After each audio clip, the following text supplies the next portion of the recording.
Hello recipe Rambabu family. మీకోసం ఈరోజు నేను ఒక మంచి ఎగ్ టమాటో కర్రీ అయితే తెచ్చాను.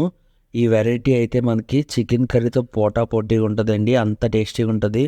వేడి వేడి అన్నంలో మిక్స్ చేసుకొని తింటే టేస్ట్ అయితే అదిరిపోద్ది. ఇంక లేట్ చేయకుండా వీడియోలోకి అయితే వెళ్ళిపోతాం.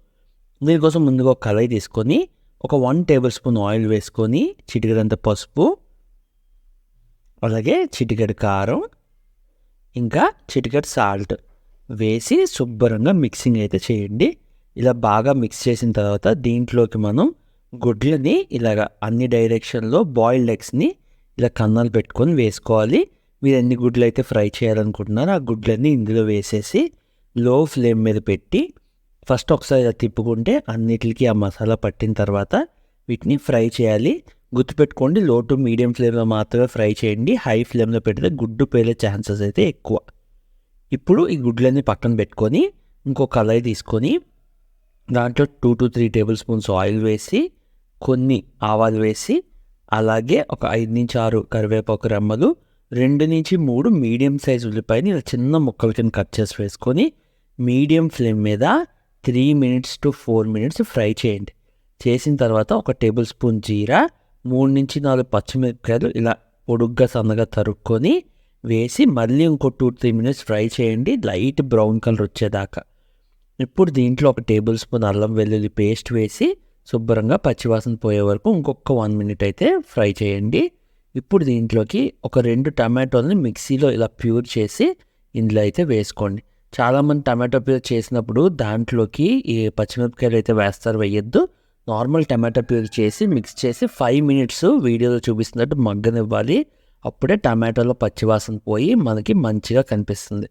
ఇప్పుడు దీంట్లోకి చిటికెడంత పసుపు, 1 table spoon cumin powder, 1 table spoon కారం, అలాగే 1 టేబుల్ స్పూన్ సాల్ట్ అయితే వేయండి.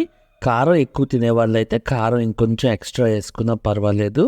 సో ఇలా వేసుకొని అవన్నీ మిక్స్ చేసుకొని మనమైతే ఇప్పుడు చూసారు కదా ఒక ముద్దలా తయారైంది. అలా తయారైన తర్వాత దాంట్లో అరకప్పు చింతపండు రసం వేయాలి. మీరు బేసిక్గా చిన్న గోలీ అంత చింతపండుని ఒక అరకప్పు వాటర్లో వేస్తే అది 15 minutesలో రసం అయిపోద్ది. అది యాడ్ చేసుకునేక ఒక 5 minutes అయితే బాయిల్ అవ్వడానికి మీడియం ఫ్లేమ్లో పెట్టుకోండి. 5 minutes తర్వాత దీంట్లో వాటర్ అడ్జస్ట్ చేసుకోవాలి. బేసిక్గా మీకు ఎంత పులుపు తింటారో దాన్ని బట్టి వాటర్ యాడ్ చేసుకోవాలండి. నేనైతే అరకప్పు చింతపండు వాటర్కి 3 cups ఆఫ్ వాటర్ వేసాను. వేసిన తర్వాత ఒకసారి మిక్స్ చేసి ఇలా గుడ్లు ఫ్రై చేసాం కదా అవన్నీ యాడ్ చేసి కొరియాండర్ ఇలా యాడ్ చేసుకోండి. ఇంకా లాస్ట్గా ఎగ్ మసాలా ఉంటుంది కదా, ఎగ్ మసాలాను కూడా యాడ్ చేయండి. ఎగ్ మసాలా మనకి షాప్లో దొరికేస్తుంది, లేదా ఇంట్లో కావాలంటే ఇంట్లో కూడా తయారు చేసుకోవచ్చు. ఆ రెసిపీ కావాలి అంటే కమెంట్స్లో మెన్షన్ చేయండి, నేను తయారు చేసి చూపిస్తాను. ఇప్పుడు దీన్ని ఇంకో 7 minutes బాయిల్ అవనివ్వండి. 7 minutes తర్వాత మీకు ఎగ్ టమాటో కర్రీ అయితే రెడీ. దీన్ని వేడి వేడి అన్నంలో వేసుకొని తింటే అద్దరిపోద్ది. ట్రై చేయండి, చాలా బాగుంటుంది రెసిపీ.